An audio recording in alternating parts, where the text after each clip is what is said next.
entremos en conversación de asuntos del orden nacional con senadores de la República para que revisemos la agenda legislativa que será propuesta en febrero al Congreso de la República y otro elemento importante que vale la pena analizar por estos días, que son los retos de la paz total del presidente de la República, Gustavo Petro. Ya está con nosotros aquí en el set del Consejo de Redacción la senadora Paola Holguín del Centro Democrático. Senadora, hace días no venía, pero qué bueno tenerla por esta casa informativa. ¿Cómo está? Muchas gracias, muy buenos días y a todos los televidentes de Teleantioquia a esta hora.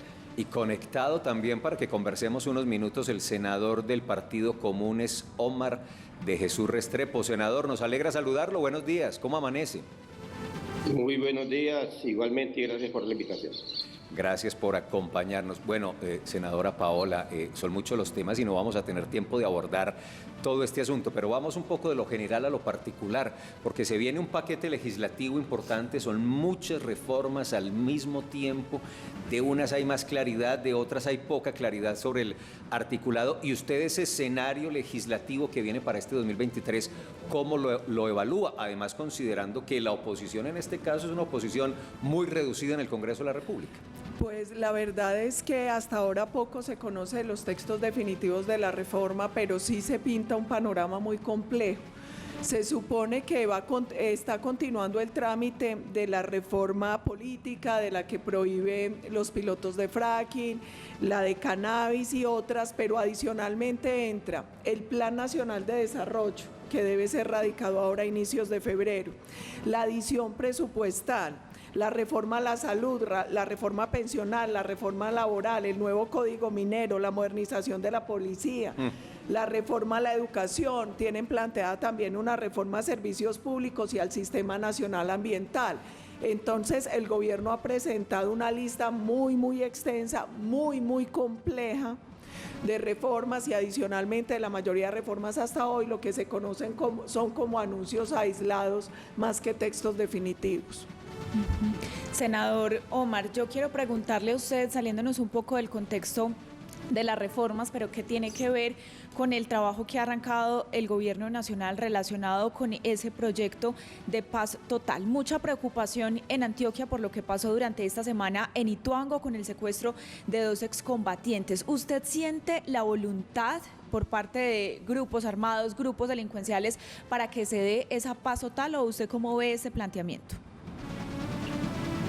Bueno, primero que todo hay que decir que pues, desde el gobierno nacional sí veo voluntad política para avanzar hacia el cierre del conflicto definitivo con todos los actores armados que tienen presencia hoy en los diferentes territorios nacionales.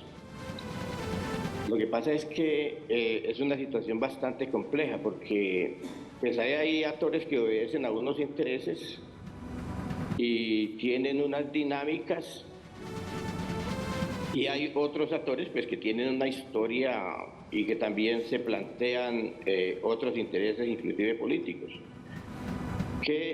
Pues, ¿cuál es la preocupación de nosotros? Que hay un cese al fuego por parte del gobierno, hay otros actores que lo han acogido, otros que quieren, digámoslo así, acordarlo mediante un proceso en una mesa donde incluyan las partes y que sean acuerdos construidos pues entre quienes están comprometidos en el conflicto. Y hay otros que lo han dicho y lo han anunciado que lo aceptan, pero en los territorios se está viendo totalmente lo contrario, porque es que es una guerra entre actores y otra guerra también entre actores con el Estado.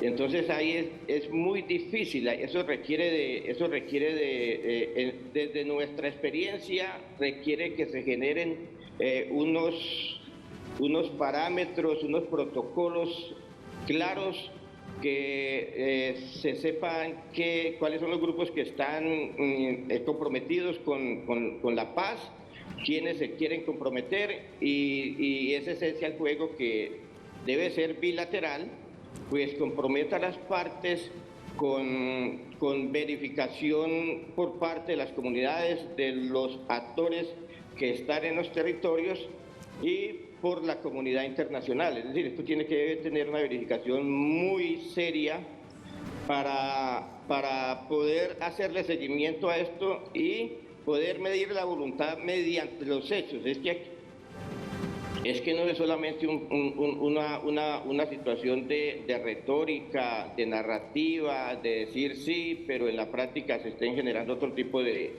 acontecimientos que están violentando los derechos humanos de las comunidades. Muy bien, senadora, yo le quiero preguntar, ustedes están desde la oposición, minoría, ¿cómo están dando esas garantías para ese debate democrático? ¿Cree que de pronto podrían sumar nuevas fuerzas que inicialmente estaban en la coalición de gobierno para las nuevas reformas que se vienen, por ejemplo la de salud? Yo espero que sí. Yo quiero reiterar varias cosas. La primera es en los proyectos que hasta ahora salieron, como la reforma tributaria y este mismo proyecto de paz total.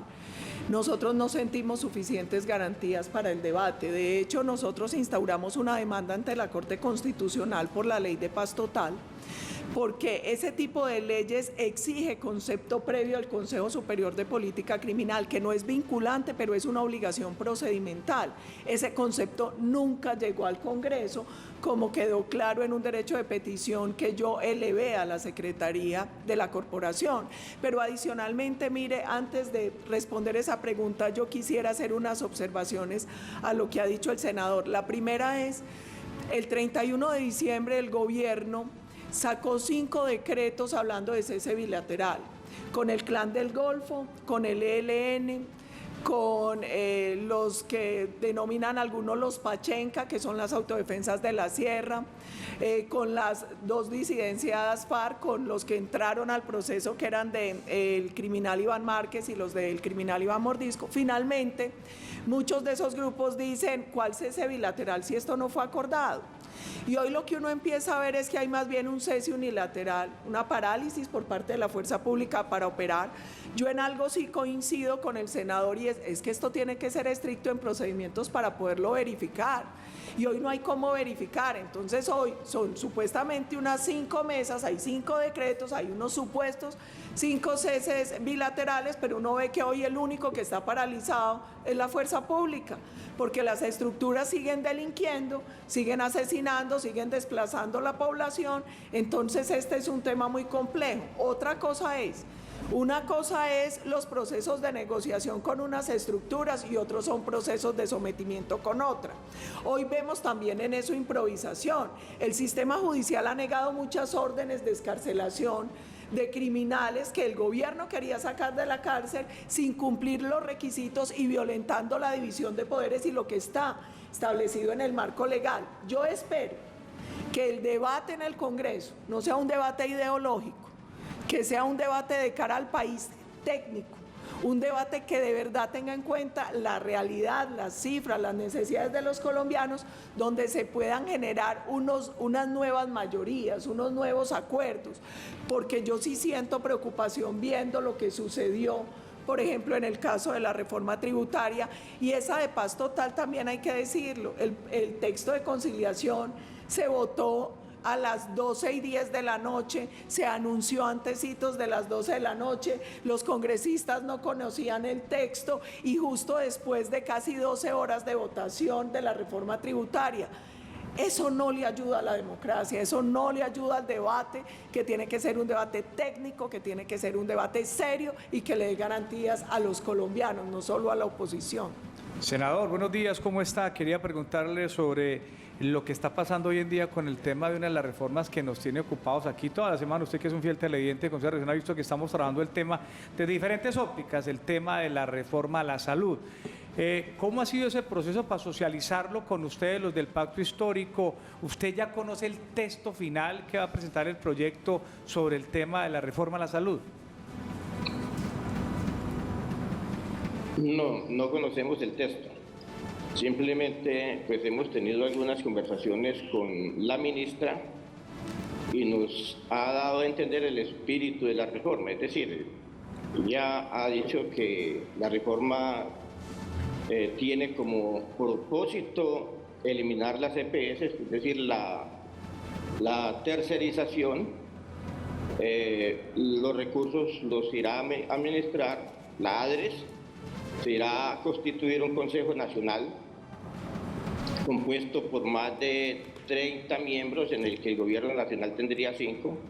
Estaría el Superintendente de Salud, tendría voz, pero no tendría voto, y habrían 29 miembros por parte de la sociedad civil para tomar las decisiones que tengan que ver pues con la política de salud.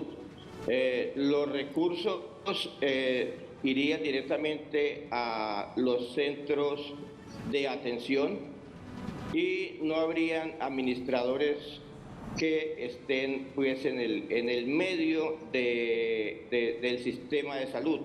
Se fortalecería la red hospitalaria y la salud tendría un enfoque predictivo, preventivo y territorial. Pues eso es lo que nos ha dicho. Nosotros creemos que es necesaria una reforma que resuelva la problemática.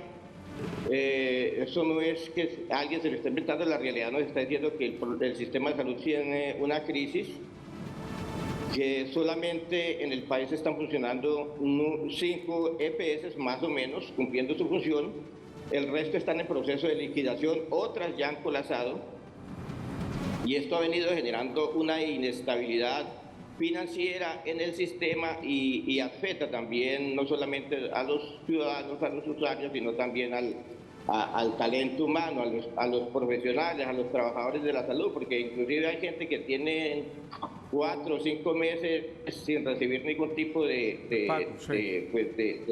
pagos.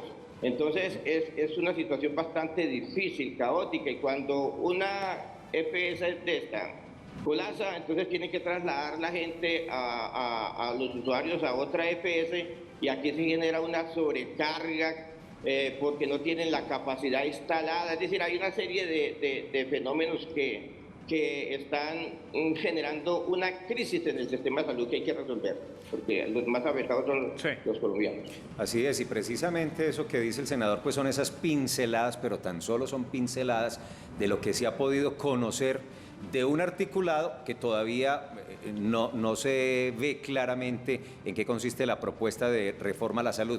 Bueno, hagamos una ronda final de preguntas. Ya le advertí a la senadora Paola y al senador que la lista es interminable y aquí nos podríamos quedar conversando durante todo el día. Además, la senadora hizo todo el listado de lo que ya está en trámite y todo lo que viene en el paquete legislativo. Senadora, ¿a usted qué es de todo eso lo que más le preocupa? Y si en ese escenario hay algo, por lo menos alguito que la tranquilice. A mí me preocupa todo porque pareciera que quieren crear la tormenta perfecta. Primero, sistema de salud. Uno no puede ver la foto sino la película. Nosotros antes de la reforma a la salud teníamos una cobertura del 23% en 1993, hoy es del 99%.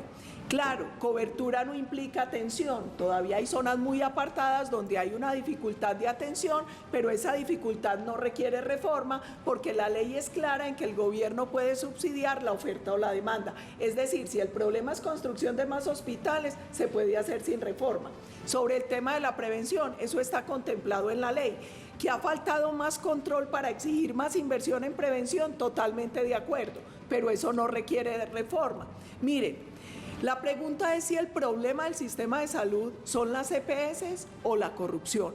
Y la corrupción no es solo de las EPS. La superintendencia detectó por lo menos 70 formas de corrupción, por ejemplo, en muchas IPS públicas, por ejemplo, por parte de algunos de los médicos o de algunos de los pacientes que venden el medicamento, que piden procedimientos que no requieren. Entonces yo creo que el gran problema no es de legislación, sino de control a la corrupción.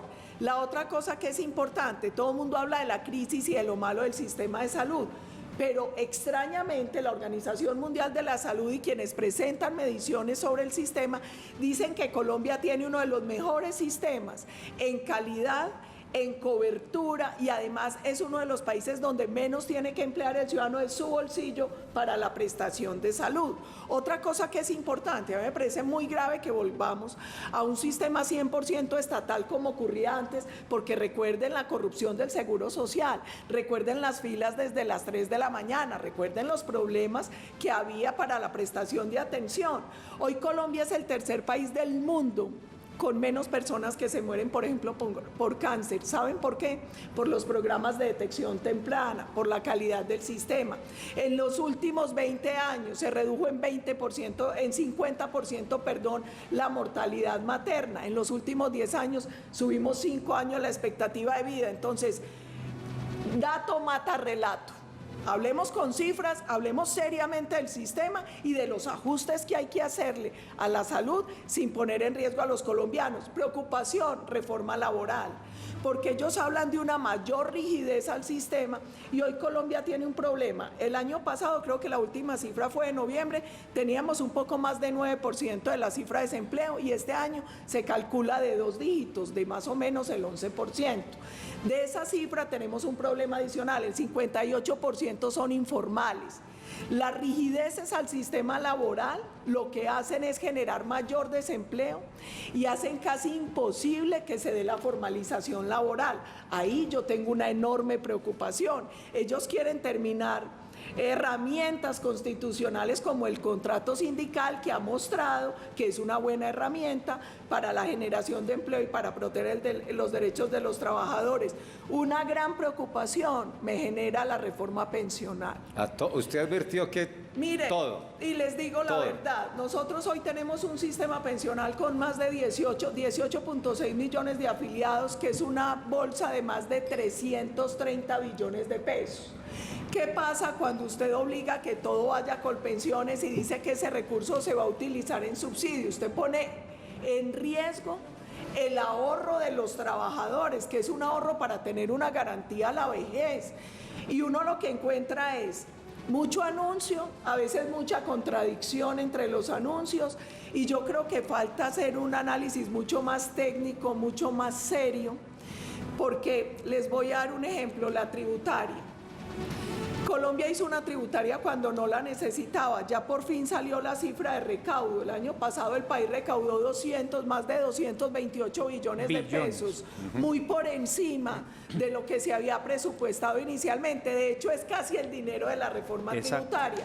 Pero esa reforma generó unos impuestos que van a presionar un alza a la inflación que terminó altísima en 13.2 el año pasado y que adicionalmente pone en grave riesgo sectores como el sector minero energético. Y yo ahí le pido a los colombianos que hagamos una reflexión. Aquí se está jugando con el tema de hidrocarburos y gas. Y nosotros tenemos que tener en cuenta que el 40% de las exportaciones en Colombia vienen del sector energético, que gran parte del presupuesto de municipios y departamentos vienen del sector energético, que el 15% del ingreso al Estado viene de este sector. Y hay una contradicción porque ellos hablan de transición. Según los informes de Bloomberg, Colombia es uno de los países que más ha avanzado en transición energética y descarbonización. Es que nosotros desde el gobierno del expresidente Uribe, cuando se hizo el primer parque eólico, venimos trabajando en eso. La matriz energética de Colombia es una de las más limpias del mundo porque es de hidroeléctricas la mayoría de nuestra energía. Nosotros aportamos entre el 0.2 y el 0.5 de CO2 del mundo. Entonces la pregunta que yo le hago al gobierno es: ¿van a sacrificar los ingresos del país, la seguridad energética y fiscal, para hacer un supuesto aporte al medio ambiente que nada impacta la situación global? Además, porque el gran problema o el aporte de Colombia a esa emisión de CO2 proviene más, por ejemplo, de la deforestación. ¿Por qué no se concentran en eso? Entonces, yo les pido a los colombianos, a los congresistas, primero, saquemos el debate del Congreso. Estos son unos temas muy profundos donde deberían permitir la participación de los implicados.